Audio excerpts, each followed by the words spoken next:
Start. Good morning, students. Once again, welcome to my class. Myself, M. K. Rocha Devi, PGT Commerce from Srikakulam district. So, students, before telling the class, let me say some few words to you. Let me give some few words, some good words. So, as all of you know that there is a good saying, time and tide waits for them. As all of you, I think all of you have learned this, isn't it? Yes, time is very valuable. Don't waste your time. So time is very precious. So stay home, stay safe, and have your education. So with that, coming to our topic of today. Today, students, we will be discussing about the type of entrepreneurs. Okay? Yes. The first type of entrepreneurs. See, there are 4 types of entrepreneurs. So according to Clarence Danhoff, on the basis of his study of the American agriculture, he classified the entrepreneurs in the manner that at the initial stage of economic development, entrepreneurs generally they have less initiative, okay, and drive. And as the economic development generally proceeds, then they become more innovative and enthusiastic. Okay, so according to this Clarence Danhoff, he classified the entrepreneurs on the basis of this. First one is innovating entrepreneur. See, the first one is innovating entrepreneur. So who is this type of entrepreneur? This type of entrepreneur, this type of entrepreneur, what does he do? He introduces new goods, he inaugurates new methods of production, he discovers new market, and he reorganizes the enterprise. It is important to note that such entrepreneurs can work only when there is a certain development is already achieved.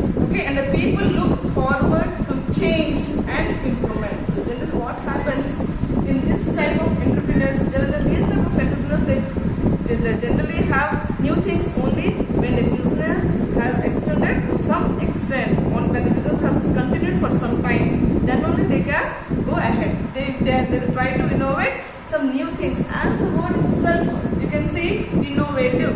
So already we have discussed innovative means something new. Okay, next. So that means once again I will be repeating. So these innovative entrepreneurs means they introduce new goods, new methods of production, and they discover new market, and they reorganize the enterprise. Okay. Next, the second one is imitative. See, the second one is imitative entrepreneur. So what does these type of entrepreneurs do? So these type of entrepreneurs generally they adopt methods and techniques which have already been successfully executed by innovating entrepreneurs. That means what? These entrepreneurs, so generally they imitate. So generally they imitate the methods already which have been used by innovative entrepreneurs. Okay. So once again you can see this. Imitative entrepreneurs, they do not innovate to change themselves. They only imitate. So generally they don't do anything new. Okay, na? They don't do anything new. So they only imitate the techniques and technology which are innovated by others. Okay. Such type of entrepreneurs are particularly suitable for the underdeveloped regions for bringing some change or for the new combinations of factors of production already which are available in the developed regions. Okay. So let us once again see what are the imitative entrepreneurs. Imitative entrepreneurs means so they adopt methods and techniques which have already been successfully executed by innovating entrepreneurs. Okay. So they do not innovate the change themselves. They don't do anything by themselves. They only imitate the techniques and technology and everything which have done already by an innovative entrepreneurs. Okay. Next. Then we will go with Fabian entrepreneur. The third one is Fabian entrepreneurs. These entrepreneurs, the Fabian entrepreneurs, these are characterized by very great caution and experimenting any change in the enterprise. So generally they imitate only when it becomes perfectly clear that failure to do so would result in a loss of the relative position means they only imitate only when they think that if they don't change, the failure is certainly will be there for them. Okay, so they are the Fabian entrepreneurs. That means they imitate only when it is very clear that if there is a clear failure, then only they are ready to change something. So these are the third type of entrepreneurs. Next, the fourth one is drone entrepreneurs. The fourth one is drone entrepreneur. Okay, so these are characterized by the refusal to adopt opportunities to make change in the production formulas. That means what? Such entrepreneurs, so generally these type of entrepreneurs may even suffer from loss, but they are not ready to make change in their existing production methods. That means what? Generally these type of entrepreneurs, they don't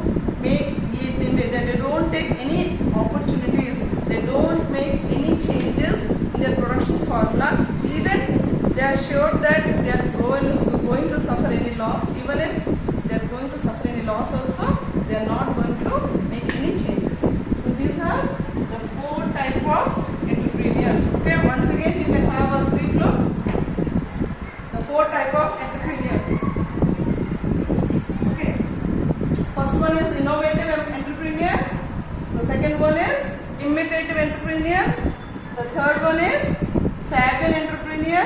The fourth one is drone entrepreneur. So these are the four types of entrepreneurs which we have discussed till now. Okay. Next, coming to our next topic, we will go with the opportunities of entrepreneurs in Andhra Pradesh. Okay. So next one is opportunities for entrepreneurs in AP. So what are the opportunities the entrepreneurs are going to have in our state, in Andhra Pradesh? Now we will be discussing each one by one. So as all of you know that Andhra Pradesh is a very rich and abundant natural resource base, as well as having a diverse agriculture and forest wealth, provides tremendous investment opportunities for entrepreneurs in the state. So generally, as Andhra Pradesh is very rich in all these resources, it provides great opportunities for all the entrepreneurs to make investment in AP. Okay, the first one, so generally various traditional sectors are various there, like textiles, leather, minerals, and food processing. They are also being now being developed each and every sector. So in addition to that, information technology and tourism has giving very support to these entrepreneurs for making investments in various sectors of our economy. Okay, the first one will go with information IT. As all of you know, IT means information technology.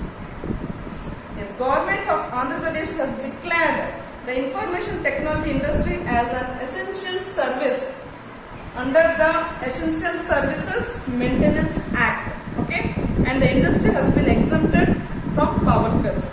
It aims to transfer the state into a knowledge society and make available the benefits of IT to all the citizens, especially those in rural areas. That means, so generally what happens in rural areas, so lot of students are not getting this technology based, isn't it? So now AP is planning to providing a very vast opportunities to provide IT to all the citizens. Okay. Next, the state is also having a number of advantages in terms of abundant availability of high-skilled IT manpower. So in AP also we are having a lot of manpower who are having a very highly skilled persons, as well as world-class technical and social infrastructure. In addition to that, so our state is also having a vast power of technical and social infrastructure. Okay, thus IT in the state it is offering an excellent opportunity for attracting these global IT opportunities. Especially the government of Andhra Pradesh has recently announced that the entrepreneurs who are women and who are generally the scheduled caste or the scheduled tribes, and who are setting up these infotech units, they would get 25% investment subsidy on fixed capital. Okay, and besides besides not only these incentives, besides that they are also going to have some other incentives also. Incentive means some benefits also. Further, the people with innovative ideas, the people who are having new ideas would also be encouraged to set up their own IT and enabled services units in the state also. Okay, so this is all about the information technology which the state of IP is providing to its citizens. The next one is in automobile sector. Okay, the second one is automobiles. So what are the facilities which AP is providing in automobiles? So as all of you know, a broad-based automobile component manufacturer has a large pool of highly trained, skilled and disciplined manpower, make Andhra Pradesh the desired location for automobile industries. Okay, there are more than, so generally all of you know that there are more than 100 automotive components and manufacturing companies in the state, including first tier suppliers also. The companies, they are specialized in precision aluminum castings, high pressure die castings, next forging machine components, next specialized in metal components, gears, pistons, next left springs, next brake liners, cylinder liners, next clutch overs, fuel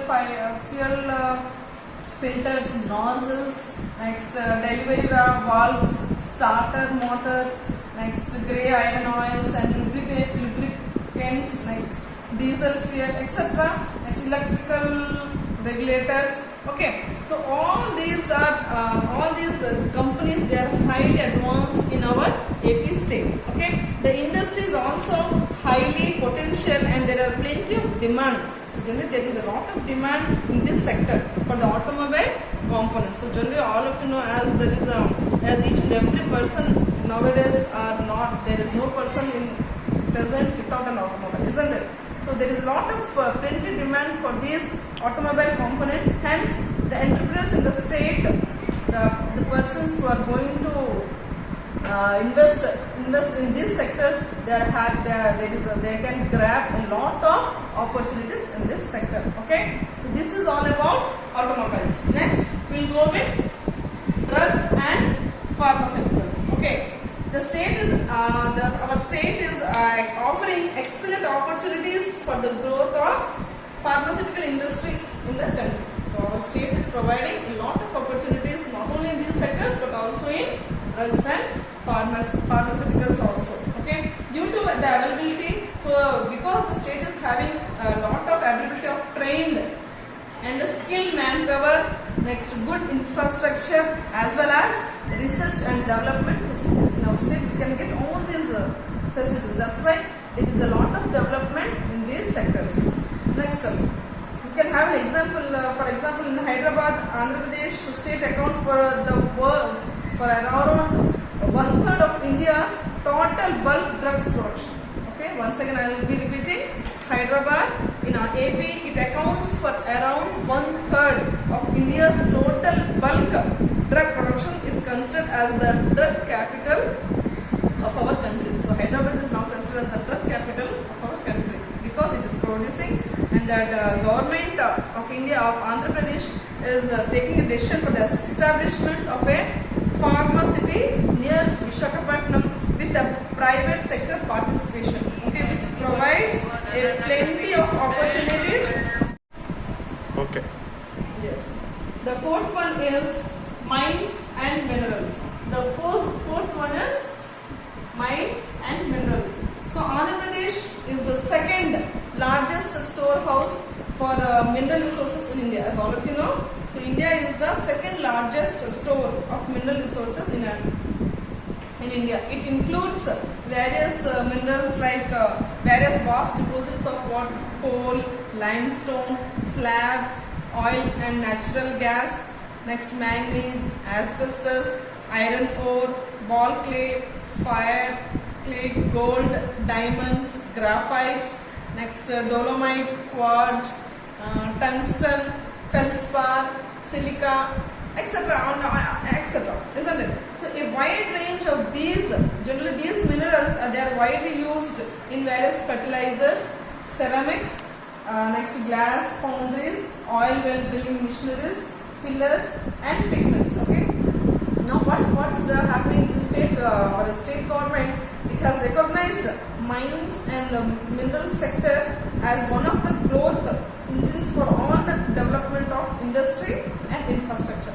Besides, the state has immense potential of untapped and undertapped minerals and provides numerous opportunities for investments and development of minerals and mining projects. So that means AP is providing a lot of chances, a lot of opportunities for various investors who want to invest their in these sectors like mining. They are providing a lot of projects for that, for mining and minerals. Okay, so that this overall development has a vast improvement in the economic development also. Okay, that's why AP is providing a vast investment sector in these sectors also.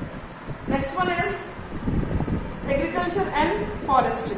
Next one is agriculture is forestry. As all of you know, students, agriculture is the main occupation. As all of you know that agriculture is the main occupation in AP. Okay, and what is our main crop? So all of you know that it is, yes, rice. Rice is the major food crop of AP, and it is also the staple food of our state.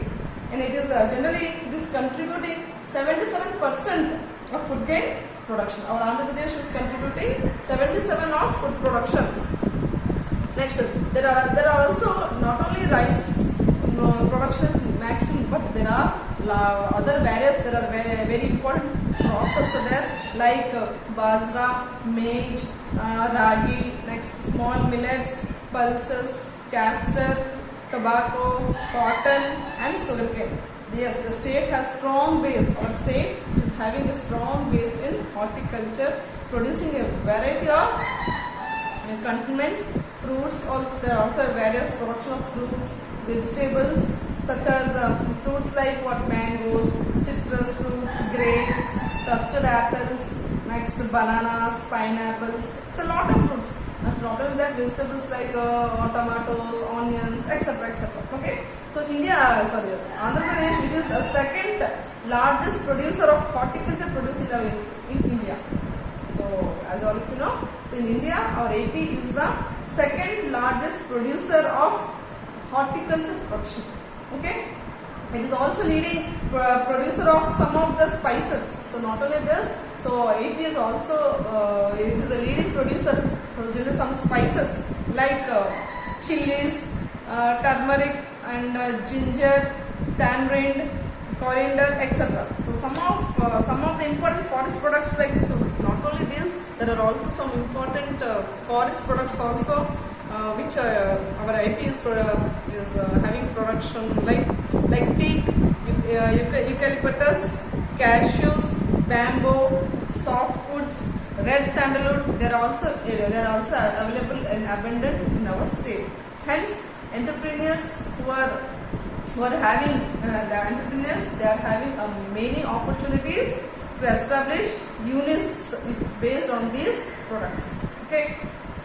So not only this, there are some agro food processing industries in the state. Not only these industries. Apart from that, so our state is also having a lot of agro-based products. Okay, like like bread, oil seeds, meals, next breakfast foods, biscuits, including cocoa processing, chocolates, oil experts.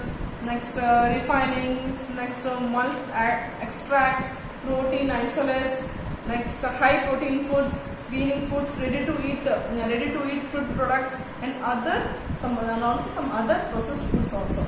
As there is a lot of gap in the existing supply and demand in India, so and there is a lot of scope for foreign trade is also expected. A lot of foreign trade is also expected in our state. So the entrepreneurs can make use of this recently announced industrial policies of Andhra Pradesh and can explore the possibilities for establishing these agro-based industries. So there is a lot of chance for the entrepreneurs who are ready to invest in these sectors also. Okay. Next going to that, we'll go with tourism. The next one is tourism. So Andhra Pradesh is truly, as all of you know, so Andhra Pradesh is it is a land of beauty. Okay, it is a land of beauty and opportunities. So AP, it is a land of beauty and opportunity. It expresses, so generally our state, it expresses a land of culture, Indian culture and heritage in all its glory. So only in our state we can find the cultures and the heritage also. So like we have beaches, hills, wildlife and forest. Next, historical monuments, some Buddhist sites, there are a lot of national parks. Next, bird sanctuaries. These are some of the places of major attractions in our state, in our AP. Okay, it also possesses many. Not only this, they also possess many holy temples. So as it is a land of temples, there are many holy temples with its architectural beauty. Okay, the main places of for tourist interest are like some of the tourists who generally come to visit the places like our Buddha Stupa at Nagarjuna Konda and Nagarjuna Sagar. Next, Sri Venkateshwara Temple of Tirupati. Next, Sri Mallikarjuna Swami Temple at Sri Salem. Next, Kanakadurga Temple. Okay, at Vijayawada. Next, Sri Satyanarayana Swami Temple at Annavaram. Next, Sri Varaha Narasimha Swami Temple at Simhachalam, Arakku Valley in Vizag. Next, Horsley Hills, Nelapattu, etc. These are some of the opportunities for various entrepreneurs who can start their ventures related for tourism services. Okay. Next last one is the fisheries. We'll go with the fisheries. The state, it has stretched over the coastal. So generally AP is located near the coastal belt. Okay, the coastal area of Bay of Bengal. A vast coastal area is the main reason for the seafood. So generally the places which are near the coastal belt, they are very rich in seafoods. Okay, the aquaculture around the coastal, they prove to be a rich source of seafoods which occupies the major share in the state's exports. Next, from the state. So generally, as these places are located near the coastal areas, so they get an abundance of seafoods which they use for exports. Okay, from the state, these are the main foods which they go for exports areas. The entrepreneurs, so what can the entrepreneur do? They can examine the various opportunities and they can explore the possibilities of setting their units in based on these seafoods and they can explore the same for their business. Okay, so these are some of the opportunities for the entrepreneurs where they can invest, where the entrepreneurs can invest and then they can earn a lot in our state. Okay, once again we will be repeating the opportunities for entrepreneurs in AP. So what are the sectors in where an entrepreneurs can invest in the The first one is IT, that is information technology. The second one is automobile. The third one is drugs and pharmaceuticals. The fourth one is mines and minerals. Next one is agriculture and forestry. Next one is tourism. Last one is the fisheries. So these are the sectors where there are a lot of opportunities for the entrepreneurs in AP. Students, till now we have discussed about entrepreneur, isn't it? So what is the meaning of entrepreneur? So what is the definition of entrepreneur? So what are the characteristics of an entrepreneur? Next, what are the functions of an entrepreneur? Next, how many types of entrepreneurs are there, isn't it? And what are the opportunities of the entrepreneurs in Andhra Pradesh? Till now we have discussed about entrepreneurs only. Now we will be discussing what they mean by entrepreneurship. Okay, so what is the relationship between this entrepreneur and entrepreneurship? Okay, so now we will be discussing entrepreneurship. So what is this? What is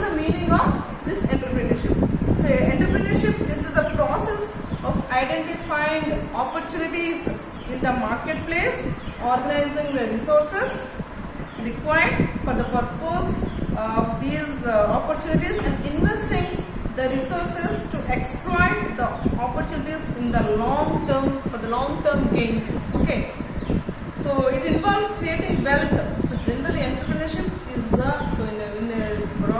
a narrow way we can say that entrepreneurship is a process which the entrepreneur does. Okay, so that is entrepreneurship. It involves creating wealth by bringing together all the resources in a way to start and to operate an entrepreneur. That means what an entrepreneur does, whatever he does, the activities what an entrepreneur does,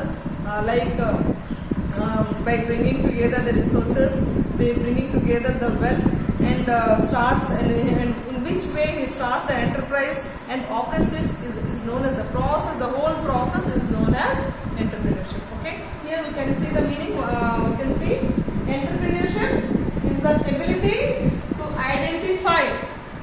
It is an ability to identify an investment opportunity and to organize an enterprise in order to contribute. Okay, in order to contribute for the real economic growth. Okay, once again I will be repeating. Entrepreneurship, it is the ability to identify an investment opportunity and to organize an enterprise in order to contribute for the real economic growth. Okay, so that means what does entrepreneurship combines? An entrepreneurship combines many qualities like such as innovation, risk taking, combining the various factors of production. Okay, so this is the meaning of entrepreneurship. Next, there are various definitions apart from the meanings. There are various definitions given by different authors like Peter F. Drucker, next DCM Cleland, and A.H. Cole. One of the definitions which we will be discussing now is according to D.C. Mac Cleland, he expressed that. So this is the definition which is given by D.C. Mac Cleland. Okay, he expressed that the entrepreneurship is doing things in a new and better way and decision making under the conditions of uncertainty. Okay, so here once again look at the definition, children, which are given by D.C. Mac Cleland. He expressed the entrepreneurship is doing things in a new and better way and decision making under the conditions of uncertainty. Okay, this is one of the definition. Next, another definition which is given by H. Cole is, he defined entrepreneurship. It is the purposeful activity of an individual or a group of associated individuals undertaken to initiate, maintain profit by production or distribution of economic goods and services. Okay, so these are some of the definitions which are given by some of the authors, which you can have a look of again. So this is the meaning of entrepreneurship and some of the definitions of entrepreneurship.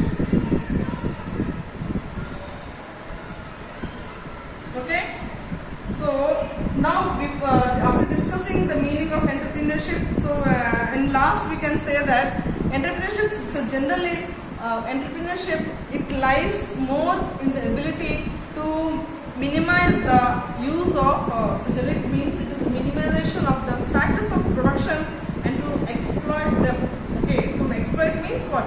To use them. Okay, to use to maximum advantage. So that means it is whatever the factors of production the entrepreneur is organizing, he has to use to its maximum extent so that he can get maximum advantage from that. Okay, and generally, so this entrepreneurship generally depends upon on the personal qualities, like it generally depends upon the personal qualities of an entrepreneur, like accepting the challenges and bearing the risks. So these are the two main qualities which an entrepreneur should have in order to be a successful in his way. Okay. Now we have discussed about till now we have discussed about the meaning of entrepreneurship and the definitions. Now we will be discussing what is the relationship between an entrepreneur and entrepreneurship. Okay. Now let us know what is the relationship between these two persons. As generally we get confused, isn't it? The entrepreneur and entrepreneurship. But these two are two different words. Okay. So what is meant by entrepreneurship? Let us see what is the relationship. Okay. So generally, earlier I have already discussed that entrepreneur generally he is a person. Okay. Entrepreneur is a person, and whereas entrepreneurship it is a process. Okay. Entrepreneurship is the process, and enterprise is the creation of the person and output of the process. I think all of you have get it. That means entrepreneur is the person who has started the business. Entrepreneurship is the process. What does an entrepreneur does is the entrepreneurship. And what is an enterprise? Enterprise means what is the creation of the person. That is what does the entrepreneur does and what is the output of that. So all that combines the enterprise. Okay. Here we can see some of the I have given some relationship between an entrepreneur and entrepreneurship. Let us see. So generally what happens? This entrepreneur and these two words, this entrepreneur and entrepreneurship, these two words generally they are used interchangeably. Okay, so generally often everyone gets confused these two words as same things, but no, these two words generally they are used interchangeably. Okay, yet they are, that means we can say that the relationship between an entrepreneur and entrepreneurship is just like the two sides of the same coin. Okay, you can just see like that. So now in the following table we can see some relationship between an entrepreneur and entrepreneurship. See, person is in entrepreneurship, that is the process. If it is an organizer, it is organization. If it is an innovator, then innovation. Risk bearer, risk bearing. Motivator, motivation. Creator, creation. Leader, leadership. Imitator, imitation. Okay. So these are some of the relationship. I have given some of the relationship between an entrepreneur and entrepreneurship. So lastly, we can conclude that lastly we can say that an entrepreneurship is generally concerned, is totally concerned with the performance and coordination of these entrepreneurial functions. Okay, this also means that entrepreneur precedes entrepreneurship. Okay, without entrepreneur, the entrepreneurship cannot be done. That means lastly we can conclude and say that so entrepreneurship is concerned with the performance and coordination of all these entrepreneurial functions. Okay, so that means entrepreneur precedes entrepreneurship. Okay, so that means without an entrepreneur, entrepreneurship cannot be there.